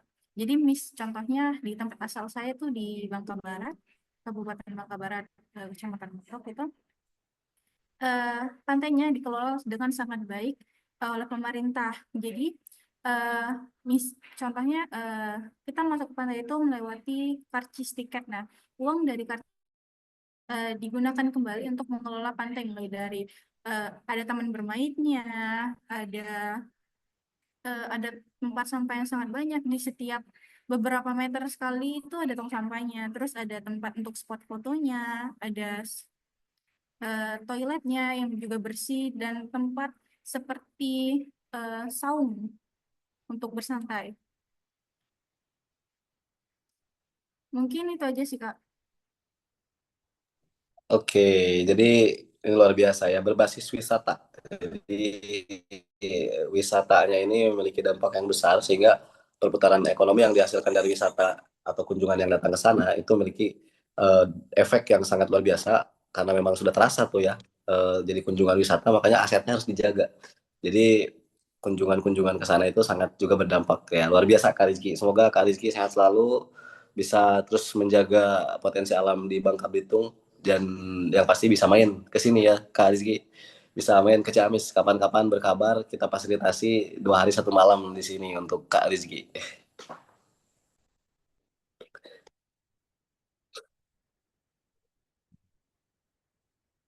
Wah, terima kasih banyak ya Kak Rizky yang telah menceritakan kondisi alam yang ada di Bangka Belitung. Mungkin teman-teman semua, silakan ini masih ada kesempatan untuk teman-teman semua bertanya langsung kepada pemateri yang hebat sekali ini. Silakan ya, langsung lesen aja.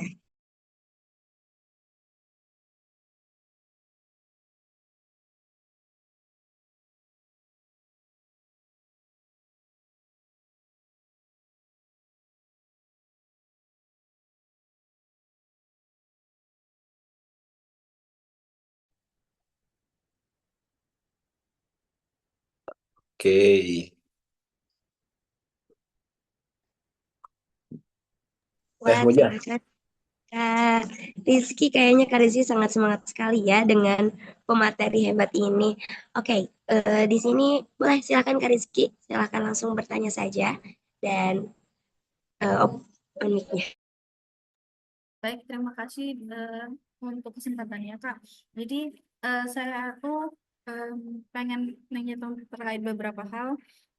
Yang pertama tuh mengenai TPS tadi. Nah, kira-kira tempat pembuangan sampah sementara ini tuh apakah tidak bisa dibuat mandiri oleh eh, pemerintahan desanya gitu Kak? Atau memang harus dari pemerintahan pusatnya atau bisa dikelola ataupun dibuat oleh pemuda dari desa masing-masing itu kan sayang gitu loh, apalagi kata Kak Isal tadi jarak tempuhnya juga lumayan jauh.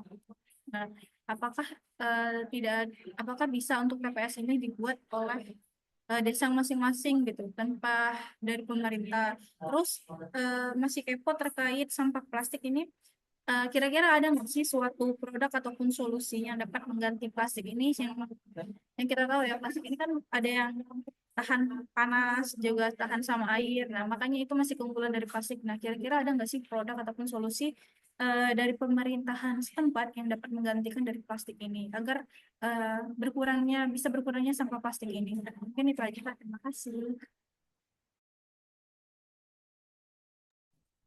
Izin Kak Muja, ini apakah langsung dijawab apa atau bagaimana nih? Boleh saja Kak, langsung dijawab sambil Kakak menjawab. Jadi teman-teman yang lain juga bisa memberi pertanyaan yang lain gitu Kak. Oke, siap Kak Muja, terima kasih. Izin ya, Teh Rizky. Ya, kalau di Sunda itu sapaan buat kakak perempuan, ya, sapaan sopan, sapaan baik buat kakak perempuan itu dipanggilnya Teteh. Jadi Teh Rizky ya. Teteh Rizky, ini saya akan coba jawab sharingnya terkait pertanyaannya. Tadi, apakah TPS atau tempat pembuangan sementara atau TPA, khususnya TPS ya, saya akan coba TPS karena skalanya desa. Biasanya kalau TPA itu skalanya besar di tingkat kabupaten. Jadi satu kabupaten ada satu atau dua tergantung luas wilayahnya. Kalau TPS itu skalanya kecil di desa, di kecamatan misalkan. Nah, atau di kampung juga bisa di lingkungan. Nah, yang sekarang saya coba akan sharing, apakah bisa TPS ini dibuat oleh lembaga khusus, oleh pemerintah desa, atau oleh lembaga-lembaga organisasi-organisasi lain di luar pemerintah pusat ataupun pemerintah daerah? Tentu bisa, Kak, ya. Tentu bisa, sangat-sangat bisa. Karena apalagi pemerintah desa itu sebenarnya memiliki, sebelum ini ya, sebelum ada kebijakan sekarang ya, KDMP. Jadi adanya dana desa yang memang dialokasikan, yang bisa dialokasikan, asalkan desanya itu memiliki kriteria-kriteria yang dibutuhkan dari Dinas Lingkungan Hidup. Biasanya berkoordinasi dan berkonsultasi dengan Dinas Lingkungan Hidup. Apa yang harus disiapkan kalau kita mau buat TPS? Pertama adalah lahannya, lahan yang tidak ada konflik di sana, lahan desa misalkan. Terus yang kedua ada SDM-nya, ada apa namanya, BUMDes yang bisa diberdayakan untuk pengangkutan sampah dari rumah-rumah ke TPS. Terus ada solusinya, misalkan sampahnya di apa, reuse, reduce atau recycle, itu bisa sebenarnya. Cuma rata-rata permasalahannya di desa itu tidak ada pemeliharaan ataupun pengelolaan yang konstan, yang konsisten. Tidak di recycle, tidak didaur ulang, tidak dijadikan apa misalkan. Itu tidak konsisten, hanya 1 bulan jalan, habis itu tidak berjalan. Jadi biasanya desa itu keberatan karena sampahnya tidak di apa namanya, tidak bisa dimanfaatkan, maka jadi residu, jadi numpuk di TPS. Ketika sudah ada penumpukan, apalagi sudah penuh, nah itu yang bahaya, Kak.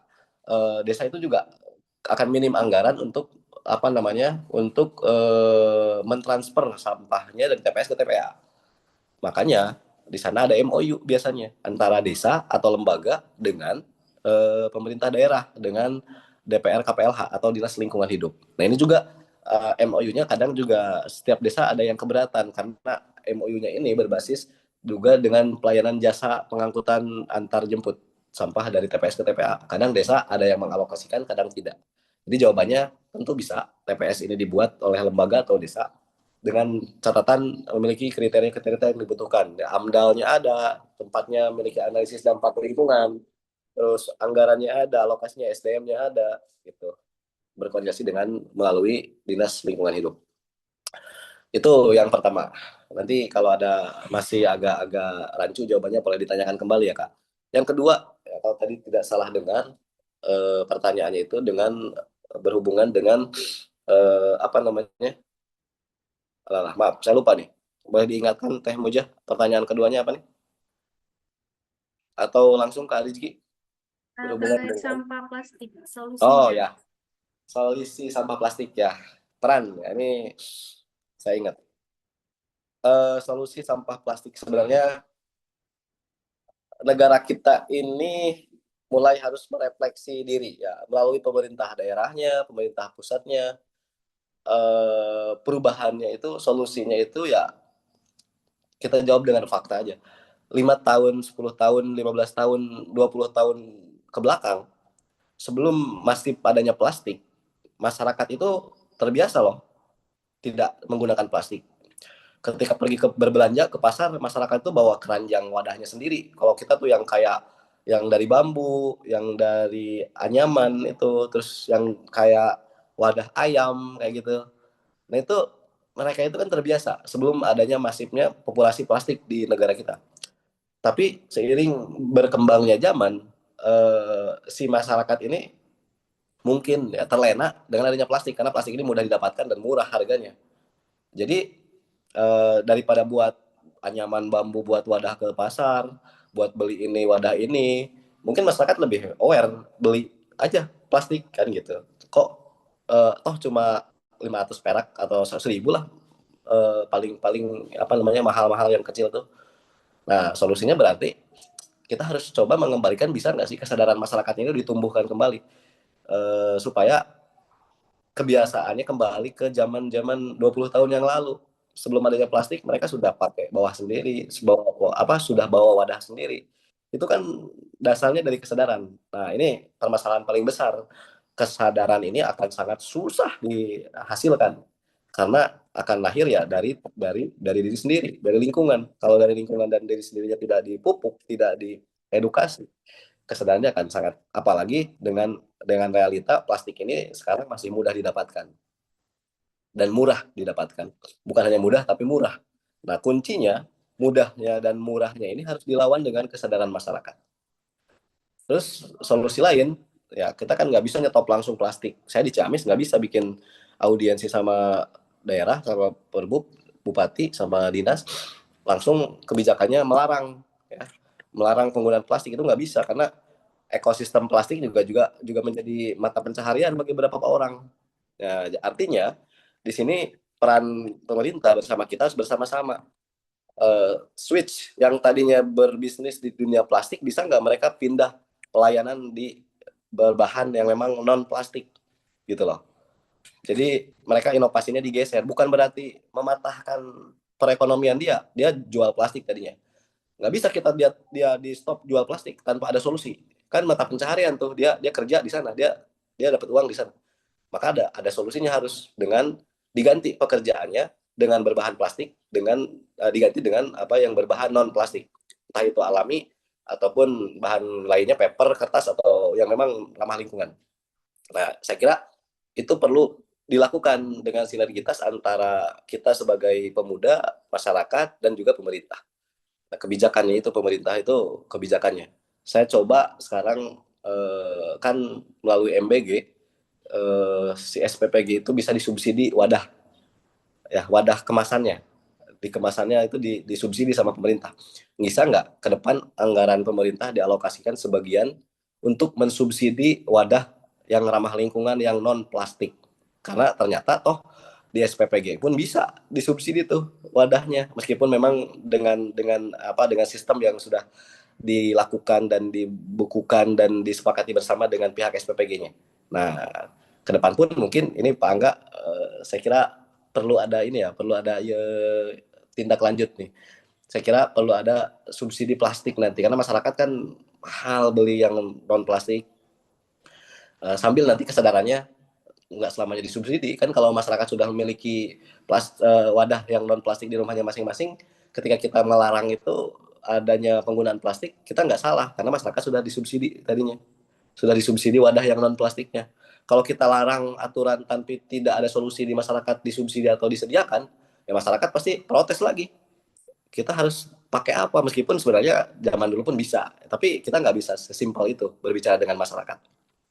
Gitu mungkin Kak Rizky, sharing yang bisa saya berikan terhadap pertanyaan yang Kak Rizky lontarkan tadi. Mudah-mudahan tidak puas sehingga Kak Rizky bisa bertanya lagi, menambah lagi insight-nya, dan juga memperdalam lagi permasalahannya di sana.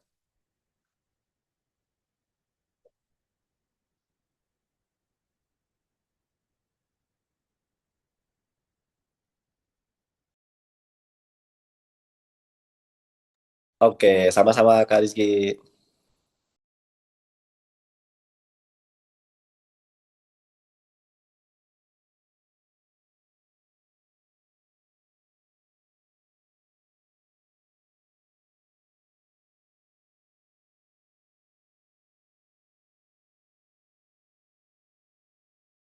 Oke, teman-teman, mungkin saya kembalikan lagi ke Teh Muja atau Kak Muja. Melihat waktu juga sudah.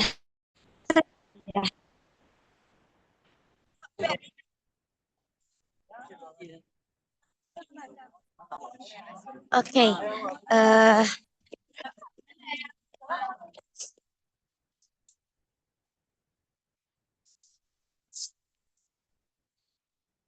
Baik, terima kasih banyak ya, Kaisal, atas jawabannya yang sangat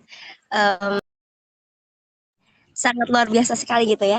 Mungkin kita lanjut saja ke pertanyaan berikutnya. Apakah ada yang mau bertanya atau bagaimana?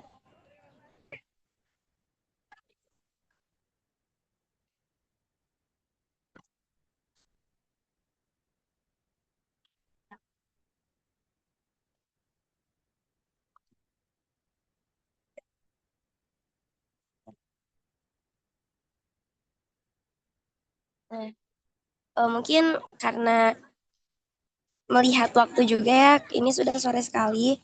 Eh,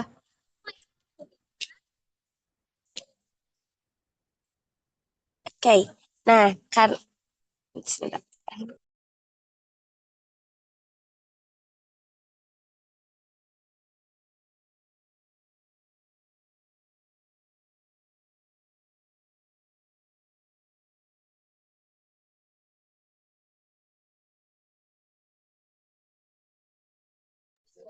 Oke, baik kakak, setelah tadi sudah sesi tanya jawab, mungkin saya akan langsung serahkan saja kepada MC.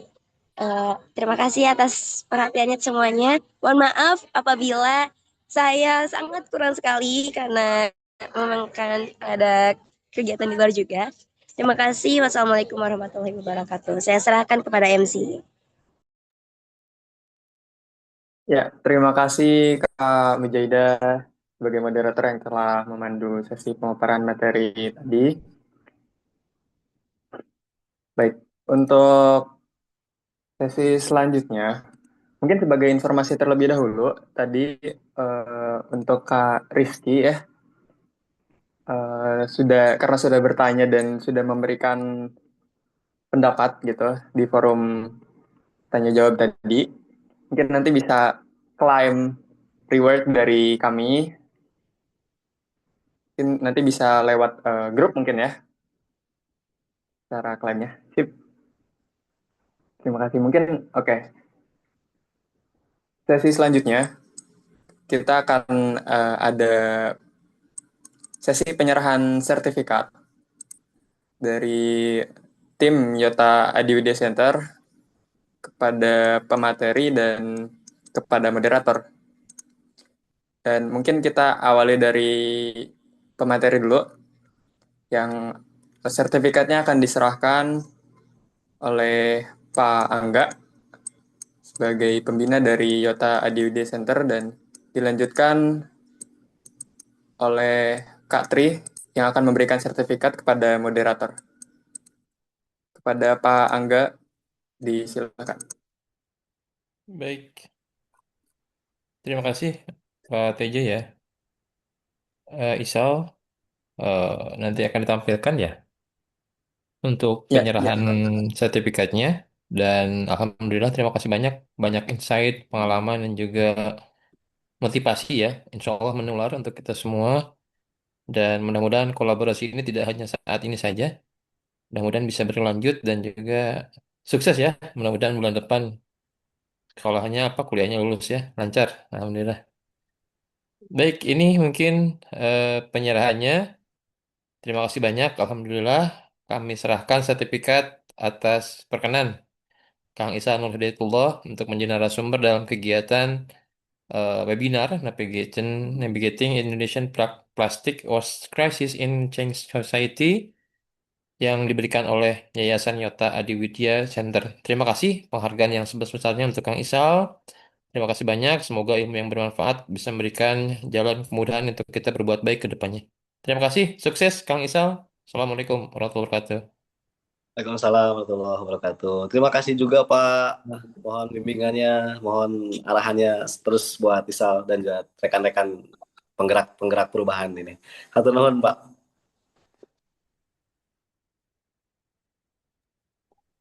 Silakan Kang Teja.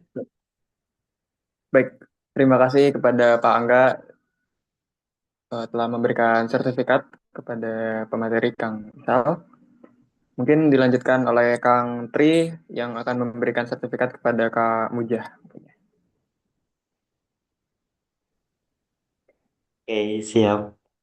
Terima kasih banyak atas kesempatannya. Terima kasih juga Pak Angga sudah membersamai kita, Kang Isal yang sudah memaparkan banyak sekali hal dan insight untuk kita, pengetahuan baru dan teman-teman yang udah meluangkan waktu untuk diskusi gitu dan sharing di kesempatan kali ini dan semoga kita dapat terus berlanjut begitu. Uh, Melalui gerakan-gerakan kecil ini dan mungkin melalui hal ini juga saya menyerahkan sertifikat atau penghargaan buat Kak Mujah yang sudah menjadi moderator yang luar biasa di webinar kali ini gitu. Izin saya menyerahkan kepada kamu. Ya, 1, 2, 3. Oke. Sip. Oke, terima kasih Kang Tri sudah memberikan sertifikat kepada Terima kasih moderator. banyak, Kak. Terima kasih juga Kak Muja dan Kang Isal yang memberikan materi yang sangat luar biasa pada sore hari ini ya teman-teman. Sore berdaging kalau kata anak muda sekarang gitu ya. Oke, mungkin teman-teman tidak terasa kita sudah berada pada penghujung sesi acara. Tapi sebelum itu teman-teman boleh mengisi presensi terlebih dahulu di akhir acara ini. Teman-teman bisa mengakses di kolom komentar untuk presensinya begitu. Dan nanti presensinya mungkin akan ditutup di jam 6 mungkin ya. Jadi teman-teman dimohon untuk segera mengisinya. Oke, mungkin sambil menunggu teman-teman untuk presensi, kita langsung ke sesi selanjutnya itu foto bersama dulu mungkin ya. Baik, untuk itu teman-teman jika tidak ada kendala dalam jaringan dan device-nya, dimohon untuk on cam ya teman-teman, agar teman-teman bisa terlihat dalam dokumentasi di sesi acara webinar kali ini gitu. Oke, mungkin Kak Najwa, Kak Jauharah, dan teman-teman lainnya yang belum menyalakan kameranya. Kak Ulan, Kak Eva. Oke.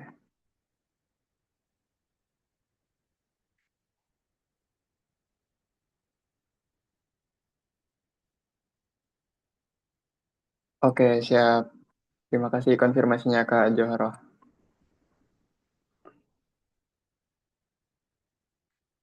Oke, apakah sudah siap tim admin? Oke, mungkin aku hitung mundur ya. Dalam 3, 2, 1. Oke, mungkin gaya Yota gimana Kang Tri? Ini ya. Oke, mungkin tangannya bisa seperti ini teman-teman. 1, 2, 3. Oke, gaya bebas. Satu lagi. 3, 2, 1. Oke, sip. Aman ya teman-teman?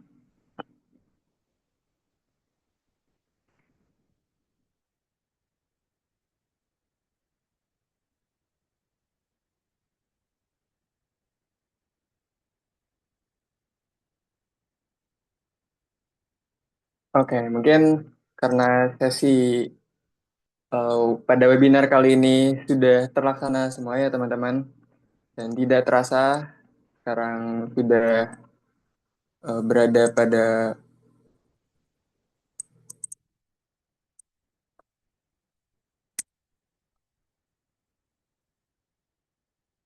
oh teman-teman mohon maaf karena tadi sesi dokumentasi belum terdokumentasi begitu.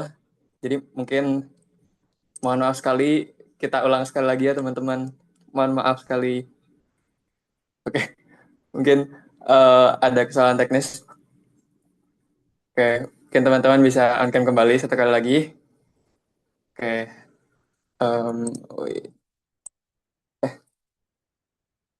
mungkin teman-teman bisa on cam kembali.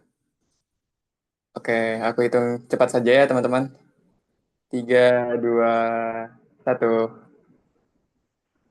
Oke. Satu kali lagi gaya Yota, teman-teman.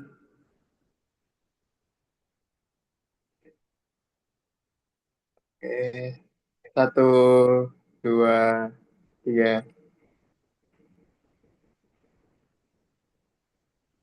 Oke. Sip. Oke, teman-teman. Karena kita sudah berada di sesi terakhir, aku mengucapkan dan kami mengucapkan terima kasih pada teman-teman dan pemateri serta Pak Angga dan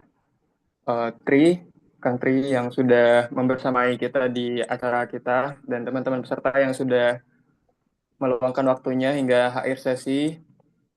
Dan kami juga mohon maaf sebesar-besarnya bila ada kesalahan yang tadi terjadi, dan semoga apa yang kita dapatkan, ilmu dan wawasan yang telah dibagikan oleh Kang Isal pada hari ini, kita bisa mengimplementasikannya di kehidupan sehari-hari dan di lingkungan bermasyarakat mungkin ya, dan lebih luasnya mungkin tadi menurut Kang Isal kita bisa menyebarkannya melewati komunitas begitu ya. Terima kasih juga kepada teman-teman yang sudah antusias tadi untuk berkomentar, berpendapat, dan bertanya begitu. Saya selaku Master of Ceremony, mohon maaf apabila terdapat kesalahan dalam memandu jalannya acara. Saya Teja Arifudin, pamit undur diri. Wassalamualaikum warahmatullahi wabarakatuh. Shalom, Om Swastiastu, Nama Budaya, salam kebajikan.